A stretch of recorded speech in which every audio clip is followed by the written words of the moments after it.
I have a goal called the XPAC8000 expedition.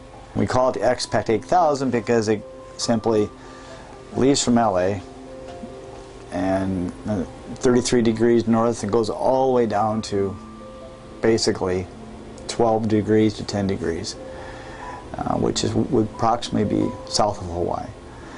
And then you ride the North Equator Current straight to the Philippines. Now, with that route, it's probably going to be approximately 8,000 miles by the time I get to Cebu, which is the predicted landfall. And I want to be the very first person since the 1700s, when the Spanish galleon ships have sailed the same route with no engine and under sail only. So I'm looking forward to the challenge of not using oil, not using gas, and just doing it under sail. I mean, that is an exciting part for me, not to be the youngest or to try to make any money, because this has all been a self-funded project and trying to get my life back on track. I'm lucky I'm walking. I had a blood clot in my legs from an accident in Guam, and I just want to do it, just like any other sailor wants to do something extreme or adventurous. It's interesting, it was really hard to find a Bill Lapworth Cal 230. They're a very rare boat. They've only made roughly 200 of them.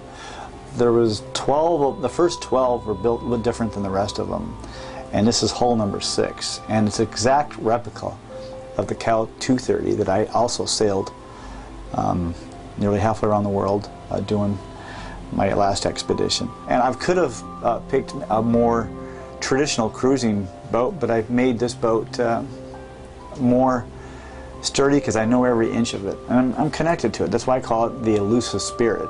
The original boat was called the Elusive. The boat itself is very seaworthy, but I've modified the mast. Lafille Industries built a custom mast. All the fittings are welded. I made the boat really simple. There's no engine, there's no electronics. I have extra bulkheads in front and back. The rigging is much beefed up. The railings, the lifelines as we call it, we walk around the boat are 30-inch high. I put port lights, which are smaller windows, took out the big windows, and then reinforced it with fiberglass and wood, made the cabin top a lot thicker. So the boat's going to be a little bit heavier. I'll have an Aries wind vane on board, which steers the boat by wind only.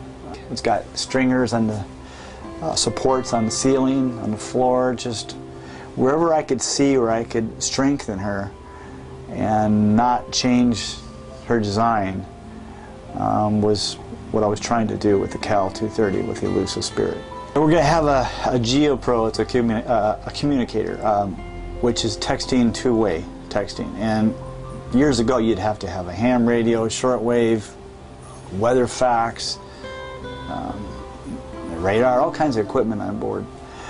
Nowadays, this two-way communication, I can go to my land-based crew, which is bandicorp.com. Bob Silvers and Audrey, who do our website at thedeepradioshow.com, they are going to be my weather directors or weather routers, where they actually monitor the weather through NOAA websites, and will give me the latest information and just simply text to me. And you'll be able to follow, like many of these voyages, which is really fun because it gives people an opportunity to connect with a voyage. Nothing new, but even though it's not new, it's something that people enjoy.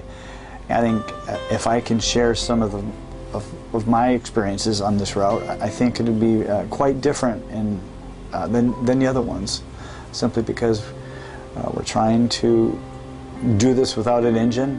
This is more than just a sailing journey. It's also a part for me to get back on my feet and do something positive, raise some money, hopefully for one of the agencies called Earth Island Institute, and maybe a clinic locally here that provides health care for people that don't have insurance, which I've under that category. My name is Jim Sullivan, and I'm looking forward to you joining us on the XPAC8000 expedition as we sail, 8,000 nautical miles, non-stop, without an engine, on a 30-foot sailboat called the Elusive Spirit.